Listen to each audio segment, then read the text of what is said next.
My name is Kate. I am the Futurewise Development Manager, and I'm joined here by four wonderful land use leaders from Olympia. And maybe we can go around and introduce ourselves to get started. Kathy, do you want to start us off and just give us your name and background or affiliation?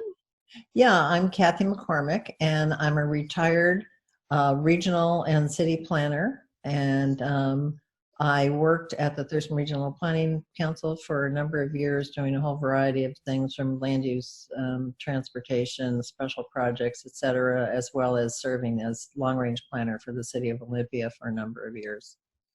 Great. And we can just go around maybe in order you joined, or, I'll let you sort it out.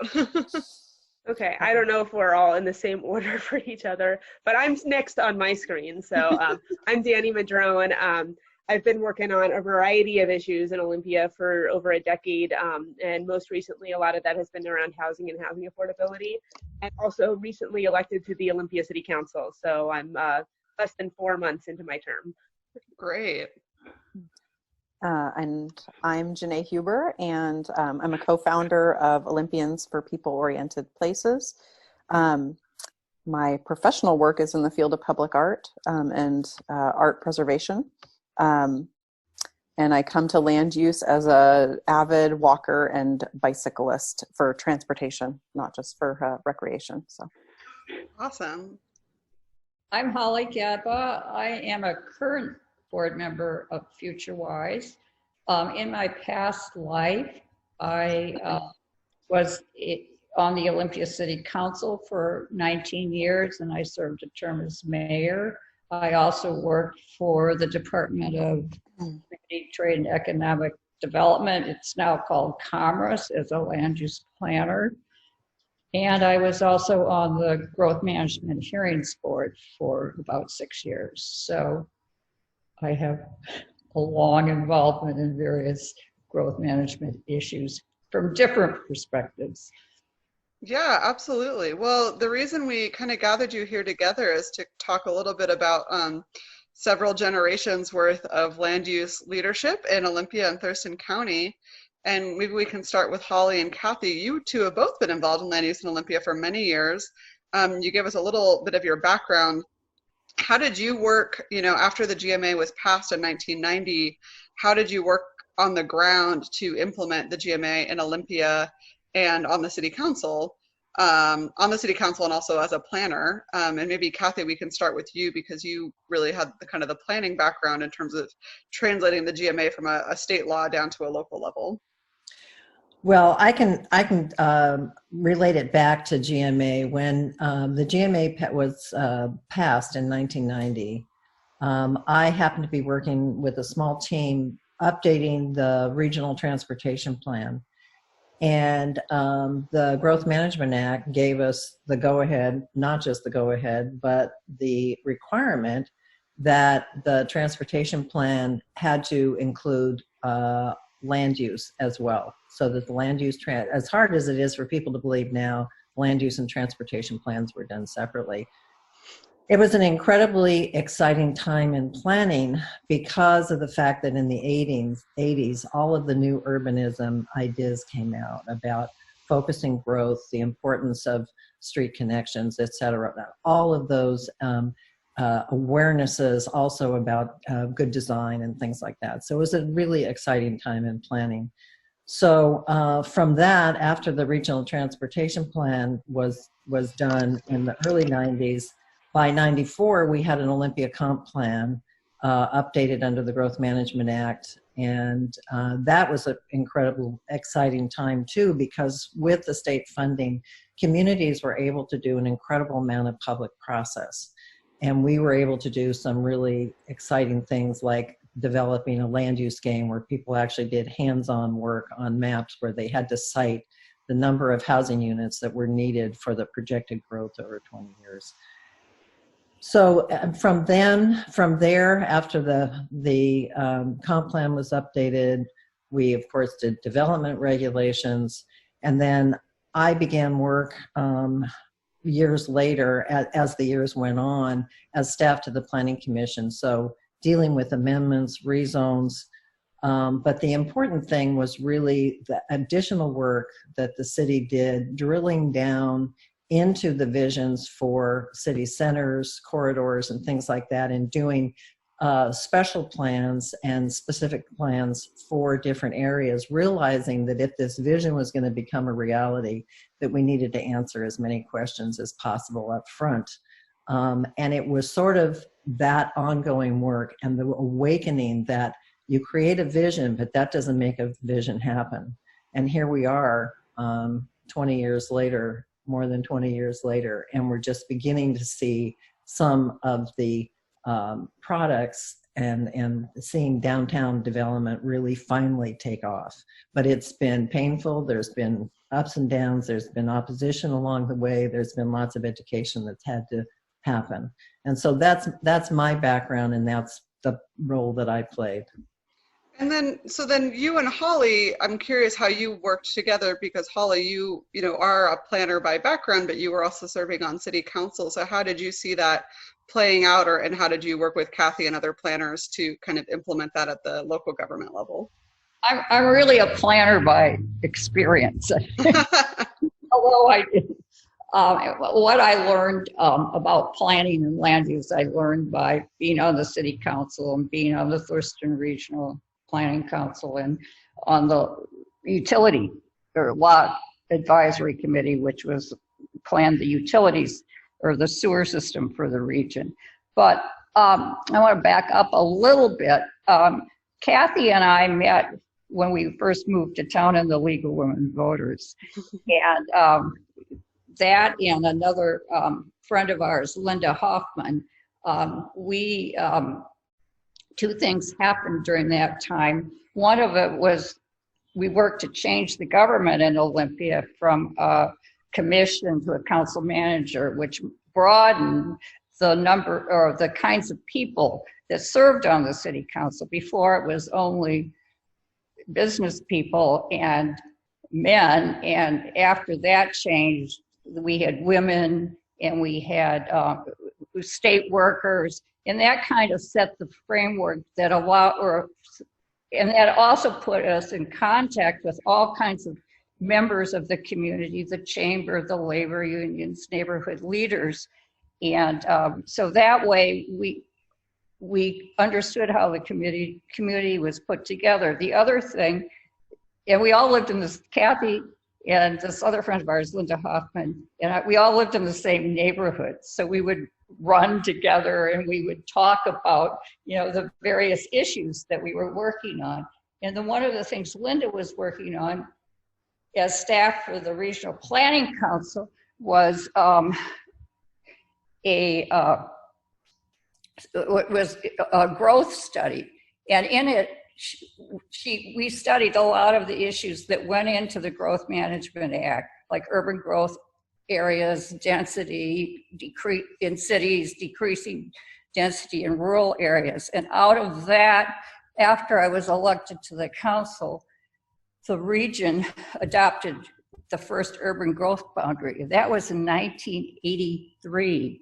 So we were one of the first places in the state to kind of understand these growth management principles and have a working relationship between the various jurisdictions in Thurston County. So we've all kind of worked together on these issues. I mean, we called ourselves the growth geeks, because people said, when you get together, you actually really talk about this stuff. That's kind of, so from there, Olympia in 1990, I mean, the Growth Management Act gave us license to do what we wanted. It made us do, it gave us the legal framework that we could do these things. But as Kathy said, it hasn't been easy. It's been 20 years for us to finally start making, progress on a lot of these issues. I mean, it's been incremental along the way, but we've still got a lot of work to do. Well, it's funny you should call yourself the growth geeks because, in my experience, you still get together and talk about growth. That has not changed, and maybe that's a nice segue. I mean, you, Dani, and Janae, you two are more recent arrivals in Olympia on these issues, but you're also, it seems as equally geeky about growth. So I'm curious if maybe you can tell us a little bit about how you two got connected to Kathy and Holly and other people, planners, local activists, local government who are, share your vision for what Olympia is and can be. Maybe I should start.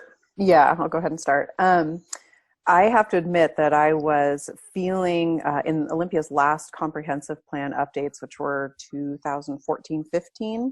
I was had just re-entered a place where I was paying attention to city government. I had a baby, and she was old enough that I was starting to look outside of my own home and my work life. And so I became the chair of my neighborhood association, and was invited to a meeting to rally the troops against transit corridors. And with the assumption a meeting with other neighborhood associations. Yes, exactly. With the assumption that, of course, I wouldn't support transit corridors because they were going to be just absolutely horrible. I was so confused and angry and that's not why I joined my neighborhood association. Yeah. And actually, to be honest, my first thought was, dang, these baby boomers and their cars, they're ruining everything, and they keep ruining everything with their cars. And anyway, I was very frustrated, and I thought, I have got to figure out a way to coalesce folks that I know that care about walkable, pedestrian-oriented neighborhoods, that I think of as vibrant neighborhoods, and get those folks to pay attention to what's going on. And of course, when I'm thinking of those folks, I mostly was thinking of my own cohort of friends who have full-time, two folks with full-time jobs, kids, we're busy, we've got stuff going on, and not a lot of time to pay attention to what's going on in city government. And it felt at that time like retirees have all the time in the world to pay attention to what's happening in city government. No offense, Kathy and Holly, of course, have changed my perspective on this, but it was super frustrating. And I thought, I've got to figure out a way to activate people who share my point of view. And then as a way of very awesomely humbling me, as I tried to find peers of mine who also wanted to do this work, they were all like, oh yeah, I'm interested, but I'm so busy, I can't help you with this. And finally a friend said, you know who you really should meet? And it was Kathy, Holly, Kathy's husband, Mike, and our now past friend, Jerry Parker. And so I had lunch with those amazing, amazing people, and lo and behold, I had to eat my words about baby boomers and their cars. And so I've learned a lot from all of them, and just really, it was the resources of their intellect, their experience, that helped OPOP get off the ground. So I was interested in these issues, but I don't have the networks that they have, the professional networks, the personal networks, the lived experience, the understanding of the law. I come at this work from a really experiential point of view. I have lived in places where land use evolved before the automobile. And so in my mind and in my lived experience, one can get around on a train and on a bike and by walking and meet all of one's daily needs without a car. And that's really formative for me, but it's also really just a lived experience that I felt was healthier for me, that I enjoyed, and that made sense to me. And so I don't have a planning background, and I struggle to get into the weeds on the policy stuff sometimes. And I'm so grateful for the support of all of these folks, Dani included, to help me with that. Because for me, it's just like, I want to be able to walk and bike, and I want other people to be able to do that. And I want there to be affordable housing in my neighborhood so that my neighborhood is not homogenous. those are the kinds of things to me that are about more like what these planning objectives help realize in the real world. And that's the entree for me into this work. So. Great. Yeah, and Jerry actually connected Janae and I as well. It turns out that Janae and I were actually at that same meeting, but we didn't know each other. The one that was against transit corridors, the urban corridors. And I remember at that meeting, you know, asking the question of like, what about access to housing? Because at that time I was a low-income single mom. I struggled to find housing most of my adult time in Olympia, you know, actually at the time I was living in an apartment under a house that isn't legal. So I asked the question about housing, and, you know, I definitely felt like I got the brush off. And I'd known Jerry Parker for a while. We had corresponded on a few issues, and I just want to give him some recognition because he was a long time active member of our community, and he served on the planning commission for a long time, and he found a way to transition from like cantankerous old guy who was a you know, questioned growth and like didn't want his neighborhood to change, to cantankerous old guy that realized that that kind of work had shortchanged the younger generations. So he actually you know, I watched him shift over a period of time, and he got very, very excited, very supportive. He, you know, was the glue for all of us, and I truly miss him. He left a really, really great impression on me and how people can change, and I think that's important to talk about when we're talking about intergenerational work on housing issues.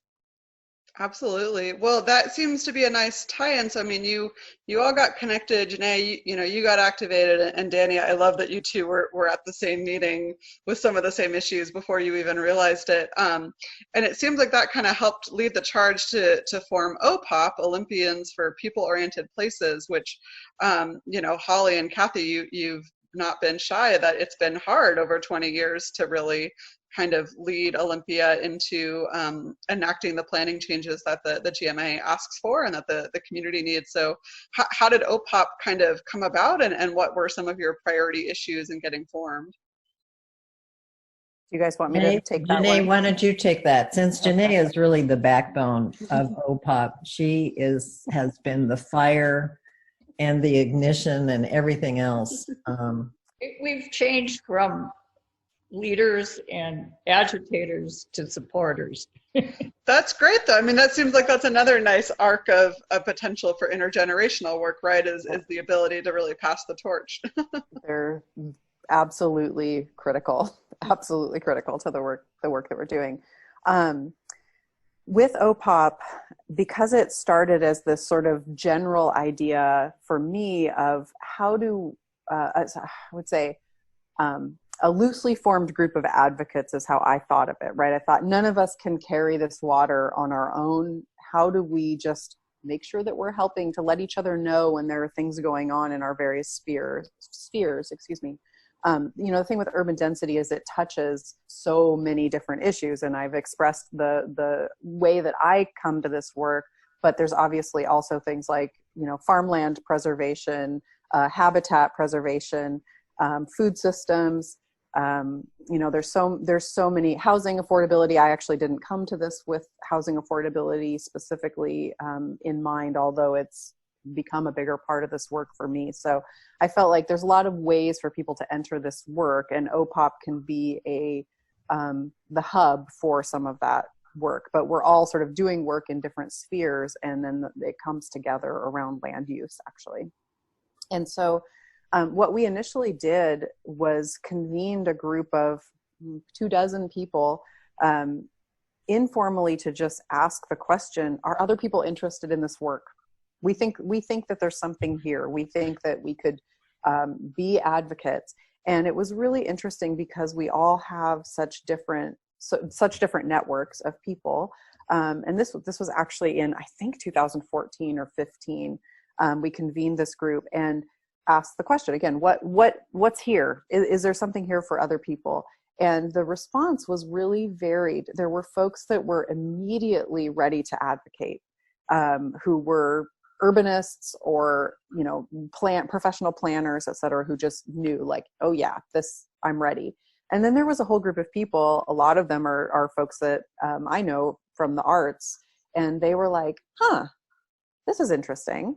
I haven't really thought about this before, but I'm intrigued and I want to learn more. And I think that ended up leading to OPOP having sort of there's additional cores to the work we do, but the two primary things that we do are education and advocacy. And, you know, some people were saying, I'm not really ready to advocate because I don't have the vocabulary yet.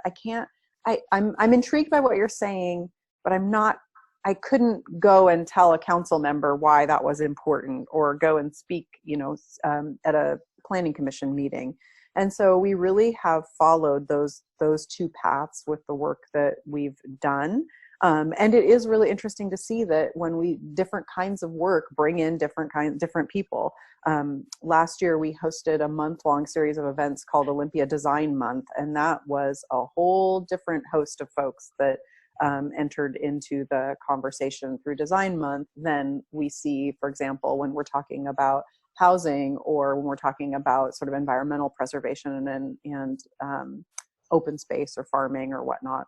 And so I think that that really was sort of the core of how OPOP got started and how we envisioned it. And it's, I don't think it's changed too much over time. I mean, we do have, maybe there's some things that have become a little bit more formalized, but at its core, it's still, you know, people with different ways that their work and their passions intersect with land use, coming together at the moments when they are interested in this issue. And definitely housing has been one of the key areas for sure. Yeah. And Janae, if I can add, there's some like core tenets for OPOP, and one of those is to model positive civic engagement. Because one of the things that Janae and I, and I'm sure you, Kathy and Holly, noticed over the years is that there's a lot of vitriol in the community when it comes to issues around growth. So we wanted to also model what it looks like to engage in our community in a positive way. Awesome. Well, and I think that those tenets and that kind of focus on housing is maybe a nice transition. I mean, Dani, you ran for city council last year and won, and one of your platforms was housing affordability and the question around, you know, what we would call missing middle housing. So maybe you can help. I think a lot of Futurewise viewers know what missing middle is, but maybe you can just give us a quick primer on what that policy was for Olympia, kind of what the status is on that policy, and maybe what's ahead for land use issues in Olympia. Sure. And before I ran for city council, I spent, you know, a year and a half, 2 years with Janae organizing in support of missing middle housing in Olympia. That's getting people to write to their elected officials, to write letters to the editor, to show up at events, getting organizations to sign on or send in letters. So that was the work that led up to me running for office to begin with.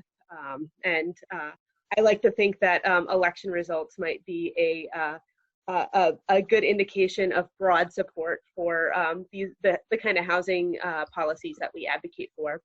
Right. Yeah.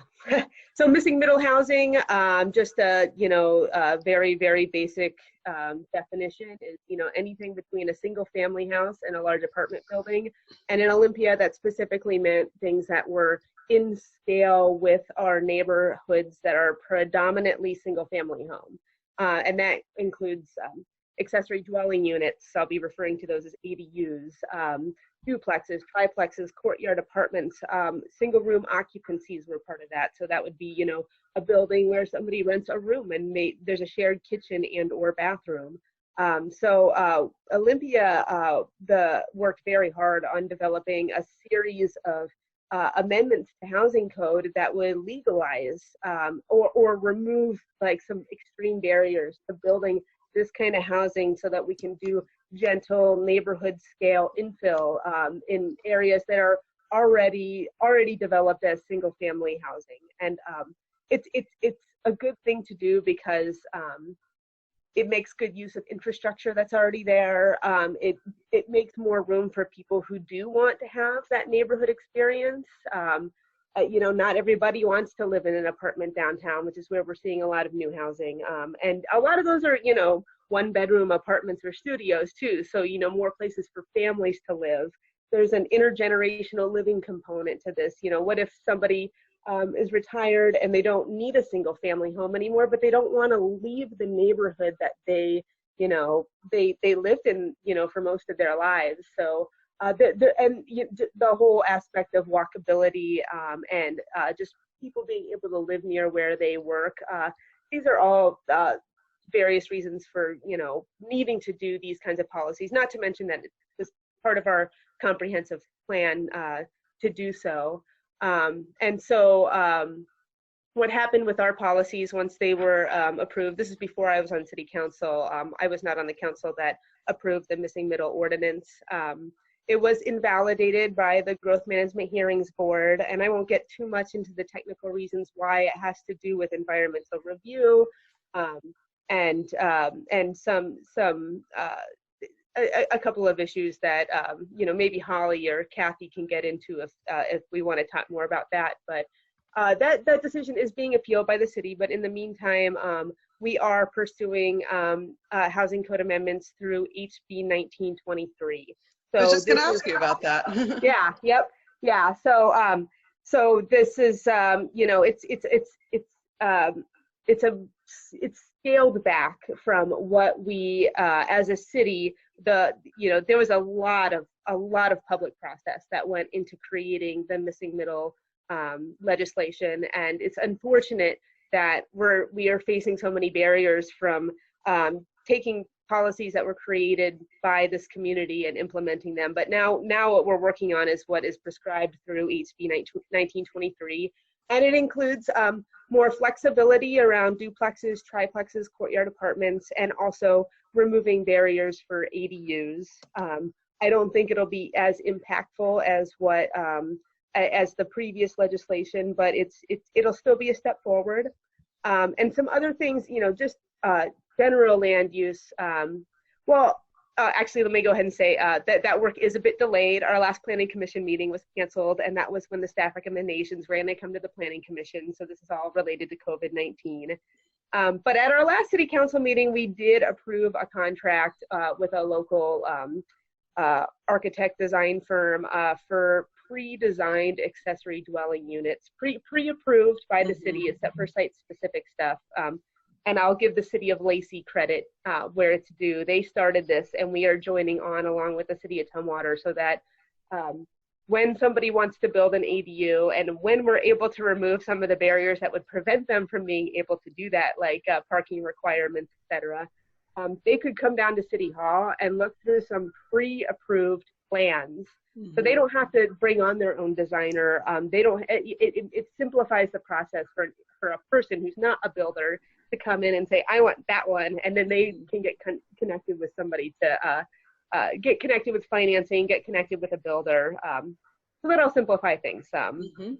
And other land use things under HB 1923, we also got a grant to do an analysis of not just Olympia, but Lacey and Tumwater as well, in terms of our inventory for housing and what our need is, especially for different levels of affordability. I think that's one thing that's really been missing in our planning is, like, we know we need more affordable housing. We know that we need affordable housing for people who have no income. We know we need affordable housing for people who are at median income and everything in between. So what is that landscape? It's hard to create a solution when the scope of the problem is unknown. So that'll be really good. We've got other things in the works. We'll be talking about the multifamily tax exemption in Olympia this year, unless, well, we'll see how delayed we are in our land use work plan. The multifamily tax exemption has been on the books for Olympia for over a decade, and we're just now seeing projects get built from it, but the needs have changed a lot. So it's important that we look at that tool for building housing and making sure that we're addressing some of the needs that have emerged over the past 10 years. And then real quick, I'll just mention that there's you know, everything is changing right now. Work plans are changing, resources are changing. But pre-COVID-19, the city has two lots and had put out, for one had already put out an RFQ, and for the other was preparing to put out an RFQ that for building housing. And it was pretty open-ended, you know, inviting builders, developers to come in and just hit something for this lot right here. One of those is pretty exciting, was going to be a single room occupancy type project, and hopefully that will continue to move forward. We'll just have to see what the landscape looks like in Olympia after we recover from this crisis. But to have a concept project for single room occupancies can really address a huge gap, because those can be less expensive to rent, better use of like shared resources, kitchens, bathrooms, all of that, close to down, or actually I guess that one would technically be right in downtown right there. So that's, you know, it's been going on for a while, but there's a lot of stuff in the works. I could actually keep going, but I'll stop. Well, no, go ahead, Polly. I wanted to add something about building a constituency for the missing middle and more affordable housing and walkability. And I think one thing that Janae did was early on with the missing middle, she worked to put a coalition together, which she called, what was it, Unlikely Partners? Unlikely Friends. Unlikely Friends, and it really, Dani. And so she got to, it reminds me kind of what happened during the council manager campaign, but that coalition never stayed together. But this one was, you know, home builders, the Chamber of Commerce, neighborhood leaders, you know, housing. Environmentalists, farm preservation activists. You know, it was this broad range coalition. And then kind of how I evolved. I mean, I remember when I ran for the city council kind of on a neighborhood protection agenda. And my thinking about neighborhoods has evolved, you know, through being on the council, listening to Kathy. But the thing was that when Dani ran for the city council, she ran unabashedly on affordable housing, supported the missing middle, and she got elected by a huge majority. So I think that shows that her election and the council adopting the missing middle regulation shows how Olympia's thinking has changed. Mm-hmm. Well, and even more than that, there was another race at the same time as mine where someone was running for re-election, and she specifically drew an opponent of the missing middle into her race, and she also won handily. So like it's not just like my race and you know and it didn't happen in isolation. We saw that across the board, a very pro-housing vote in the last election. It wasn't really. One thing I'd like to add, if I could, is the importance that the 1994 comp plan had, the housing chapter was rife with missing middle types of housing and all kinds of policies supporting that, and they remained in the plan. And in fact, if you looked at the data that we had at the time, we were counting on that full range of housing types, from much higher density in downtown, some higher density on the corridors, but also that missing middle housing throughout the city in the neighborhoods. We were counting on that for the housing that we knew we would need. Mm-hmm. What we were lacking over the years was a crisis like we're in, or awareness of the crisis, although the city and the region were aware of this growing problem. But without the advocacy and without the voices saying to councils and to policymakers, we've got a problem here. Here are some solutions. Here are some things that other communities are doing. We need to do this. But without the advocacy, oftentimes those policies sit. The work doesn't get done. And so that is where OPOP and Janae and Dani and others have come in to make this work. And they did it in such a smart way, where they have the computer expertise and the outreach and the communication expertise, and they're able to bring people in a way where people can fit that into their lives.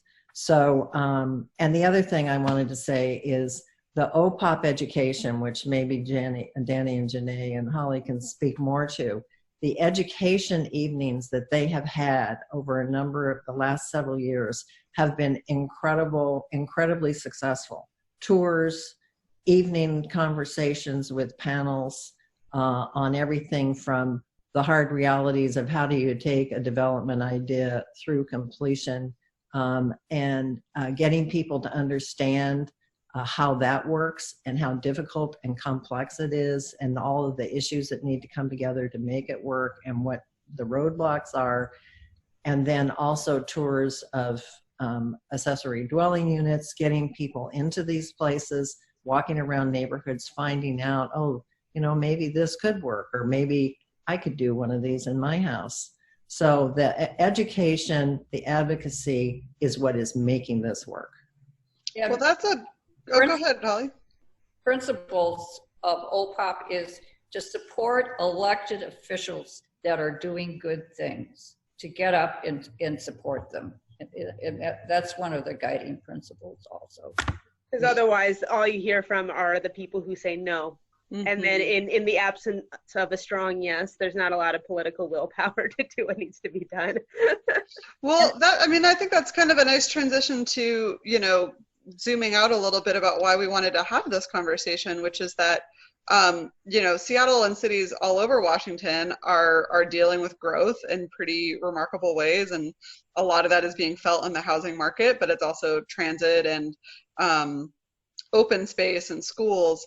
And in Seattle, especially, you know, we've had, I think, a hard time because especially in the affordable housing debate, we're seeing some of those kind of generational divides that we talked about earlier, where, you know, people who maybe lived in the city for a really long time are really accustomed to, you know, their neighborhood being a way it's always been. And, you know, they might not be wrong in saying, this is what I really love about why I live here.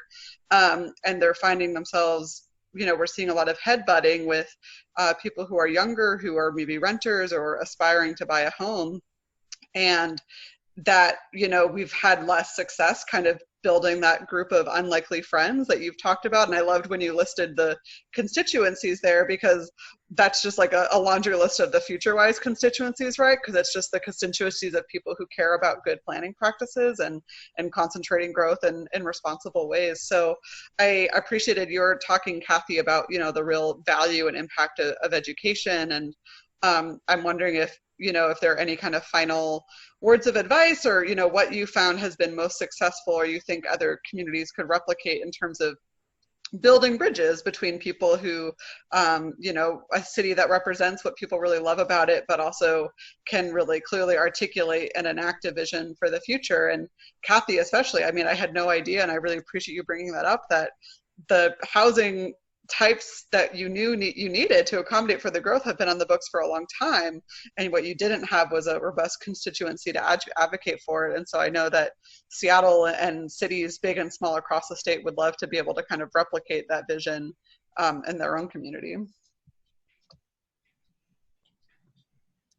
had to unmute for a second.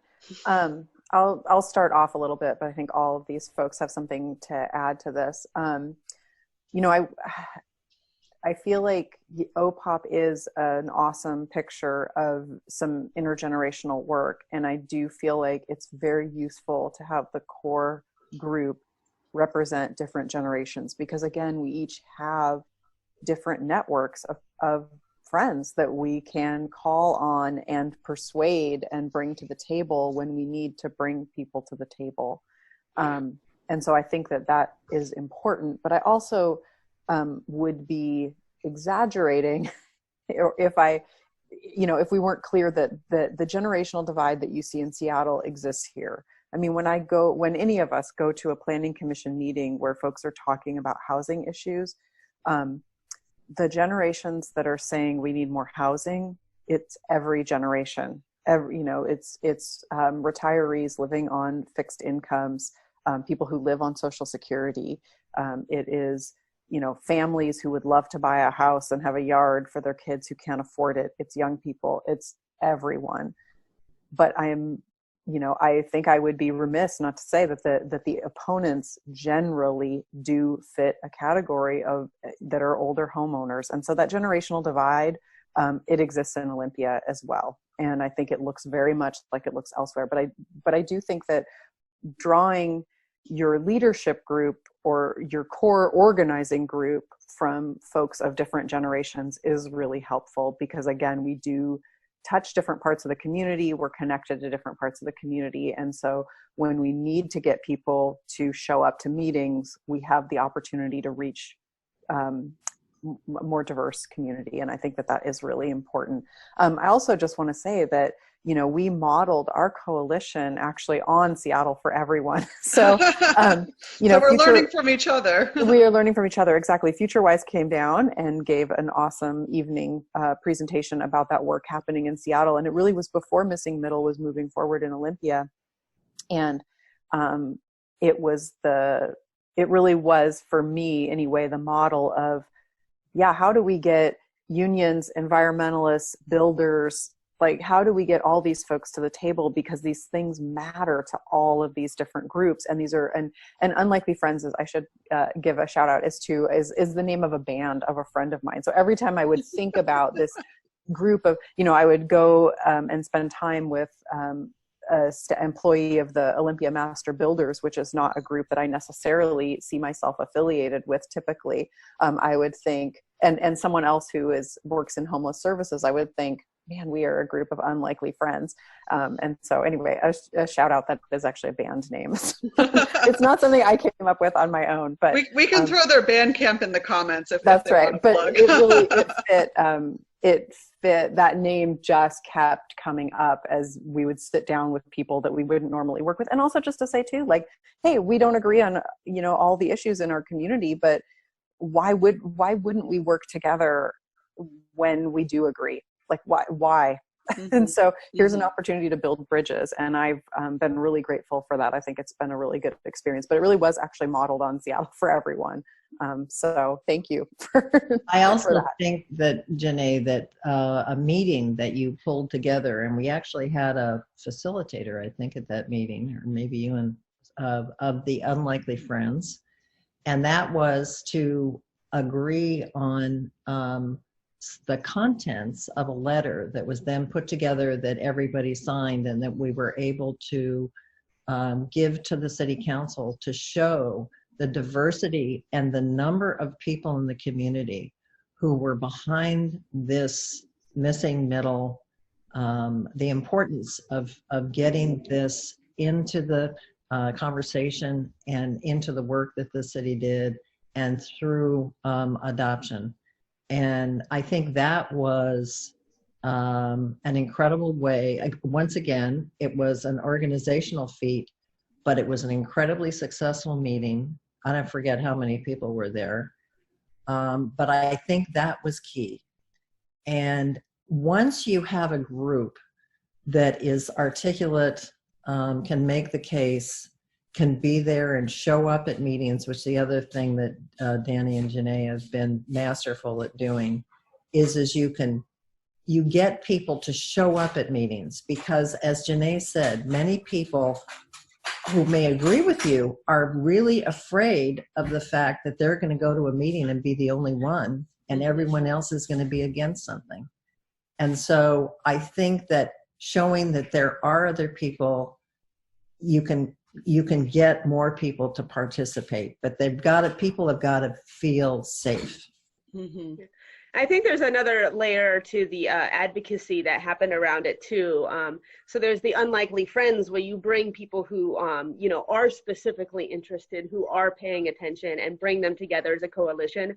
But there's also one thing that I think is very powerful in any level of organizing is bringing the people who are impacted into the conversation. And so that was a lot of the on the ground work of getting people to submit comments, getting people to show up and speak, or submit a letter to the editor, telling their personal stories around housing and how they would be better supported in Olympia if there were more places for them to live.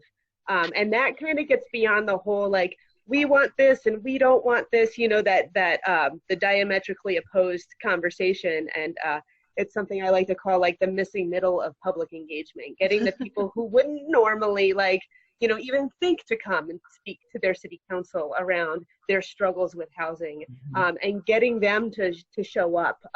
I think that helps a lot too when you have opponents who don't face housing scarcity. You know, their mortgages are, maybe they're paid off, or they're just really cheap because they've had them for a long time. They're not at risk of losing their homes or having to leave Olympia. So bringing forward people who are, to say, yes, we need this, that's really important. And I also want to just say, in terms of, again, around modeling positive civic engagement and around building bridges, I am just forever going to put out this call. And Kathy, I see Mike in the background over there. He might roll his eyes at me, but let's please stop using the word NIMBY. Because what happens when you vilify opposition like that is, for one, you know, it's hurtful. Like, you know, people don't see themselves that way, and you put this label on them and that doesn't relate to them.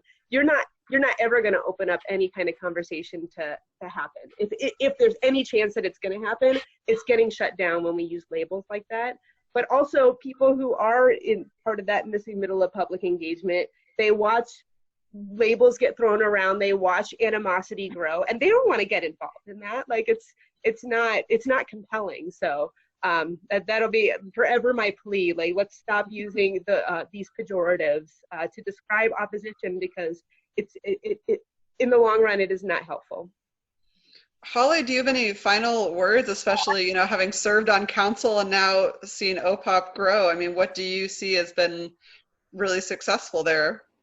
Well, I mean, I always say the reason I'm on the Futurewise board is because it continues to keep me connected to the GMA and kind of the big picture of GMA. But what OPOP has done is made GMA real in Olympia for a lot of people. I mean, and it's the education that they've done, because there's always new people moving to the community. There's always new elected officials that need to understand the principles. And I think, you know, Dani and Janae got it right away, you know, and about connecting all the dots. I mean, and I think Kathy and I helped a little bit in helping people connect the dots, but it's just building this constituency for civic engagement, for good land use, connecting land use to transit. It's a constituency that wasn't there when I was on the council, and they have helped. OPOP has helped us evolve.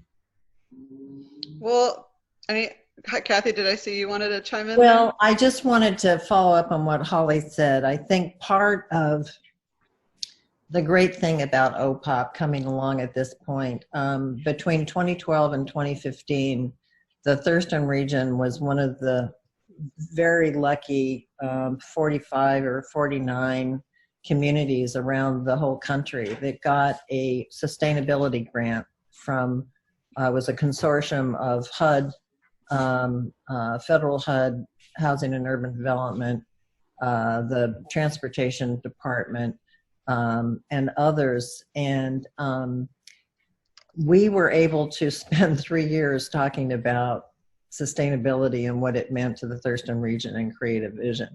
And one of the major, if not the major result of that was the fact that our community's definition of sustainability and this whole bunch of 12 goals and measures to achieve sustainability over the next 30 years in the Thurston region was really dependent on getting the land use right. If we don't get the land use right, if we don't achieve our infill, redevelopment, housing goals, it makes everything else from from solid waste to, you know, clean water, clean air, and even the economics of community, very difficult to achieve. So in saying that, I think this time, the last 5 years with OPOP, this time is so key as people are becoming more aware of sustainability, of climate change issues, and so much else, the importance of preservation of farmland and forest land. So anyway, I think that OPOP came at such a fabulous time for our region to put a fire under some of what we needed to do, and in a very specific way. Yeah, Well, for me to be connected to OPOP, it's kind of it's re-energized me. It's Absolutely. well, that's great. I think that's a really good place to wrap up our panel. I want to say thank you all for joining. I'm going to go ahead and stop our recording, but we can stay on.